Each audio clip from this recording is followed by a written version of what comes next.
always say that, like, right, you always, like, what are my kids going to rebel about? And I'm like, my daughter is going to become, like, I don't know, some, like, really intense conservative, like, QAnon conspiracy person. Man. And I'll be like, no, you know? God. I'll be like, oh, gosh. Posting about the pizza shops online. Fuck, dude. Going in. Ugh. Oh, God. Oh, I just had to explain that to someone. It was so awkward. They're like, why would they say it? I'm like, oh, God, where do I start? But anyways. Yeah, where do you begin with that? It's just a black hole. You see, they invented the internet. At first, Al Gore invented the internet, and then... Now we're with Trump fighting pedophiles. I mean, it's a long, complicated story. Do we really have time for this today? Yeah. It's weird how people get just so hateful about things that have no consequence to them. Yes. Right? It's like everybody just wants to be happy. It's your life. So at the end of the day, if you enjoy what you're doing and you're happy, don't pay for the ticket to come. Yeah, to the show. that's all you gotta do. And the craziest part is with like social media. It's like if you don't like what somebody's putting out there, you just have to unfollow them. It's not like they're constantly putting it in your face or mailing it to your house. Like, hey, here's my post. Here are my pictures. It's like just Maybe unfollow that's them. the way to do it. Yeah. You're like, oh, it's kind of like Alexander Hamilton and Aaron Burr, like just writing each other direct letters. Oh my constantly.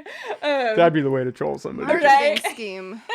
Never thought of it. But it's crazy, right? Yeah. I mean, it's so easy to just curate what makes you happy, and yet people love to follow shit that pisses them off. Well, and people love to try and dictate like your own life. And I think that everybody in the troop has had that from at least one person in their life, you know, you get the white knight, you know, like I'm trying to rescue you from this. Like you don't understand how damaging I'm going to pull you out of this life. Right? And you're like, I've got money. You don't have to do this anymore. oh my God, right? And you're like, buddy, I make $50 with a slice of pizza. Like I'm not doing this for money.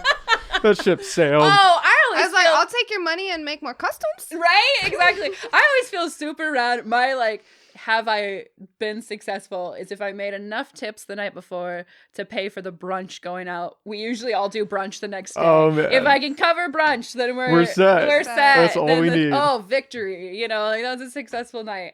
I mean, I don't mind the big. Somebody just handing me $100 was cool too. You know, like sometimes I'm not you gonna get say no to big that. tips. Yeah. No.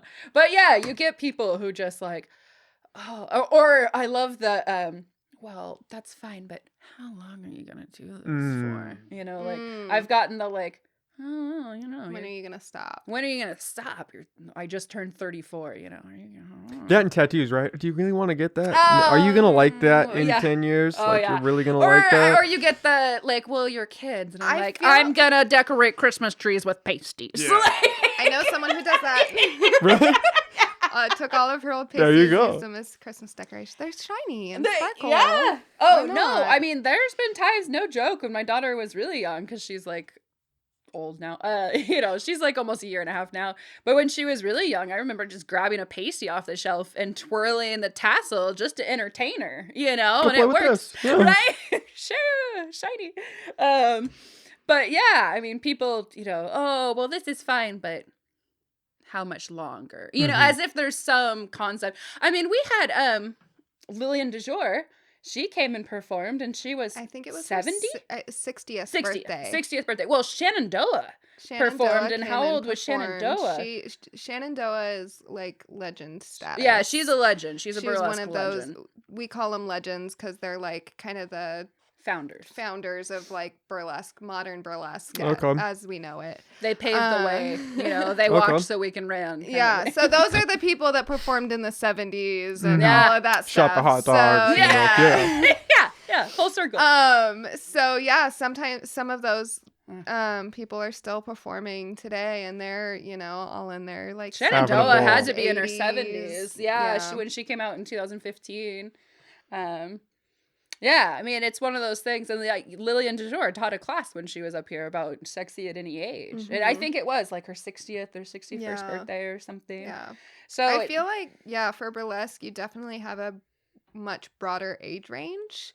Oh yeah. Well, I mean, is there even an age range? I mean, I feel like as long as you want to, our bottom limit is like when we do boot camp. Oh yeah, I mean, we've done. I'm talking upper tier. Yeah, we've done 21 and older. Yeah. We talked about if the next time we do boot camp, doing an 18 and just telling them like, you understand there are some venues you can't, because some people. I mean, I've seen people who have performances in bars and they sneak in 18 and 19-year-old performers, and that's just exploitive as far as I'm concerned. That's where it gets dicey. Like, so dicey. I was talking to a guy who does drag, a friend of mine, and he said that there's this like 12-year-old kid that they have doing drag, and it's like, okay, well, I mean, yeah, it's cool that like he found an outlet at such a young age, but it's like, that's just, you can't create a space that's safe for that. Yeah, range. Taking a 12-year-old to a bar who's all dressed up in full garb is just up here. I think they do like a younger age drag. I think Club scene, Triangle has a youth, and they do like a youth drag, and they do like a show that is like catered to that age range. But those people aren't performing at like the regular Club Triangle shows until they get to an age where it's appropriate for them to be in that situation. Yeah, and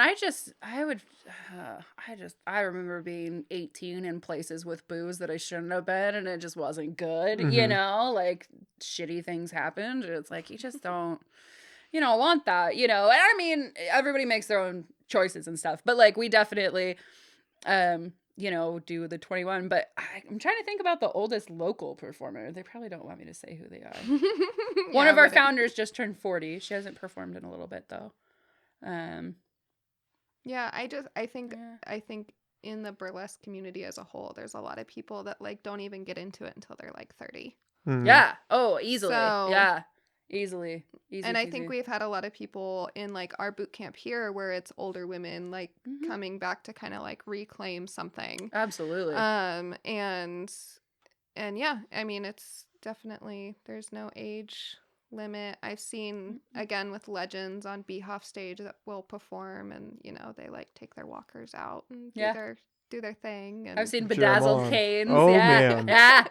Yeah, really impressive, really cool stuff. I mean, they do a legend ceremony where they honor. Yeah, when I went to BurlyCon in Seattle, they have legends that are there. Usually they're like legend of honor kind of a thing, and they usually have someone who comes in every year.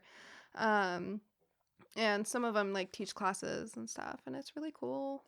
Or some of them just do classes where they like tell you the history of their burlesque career, and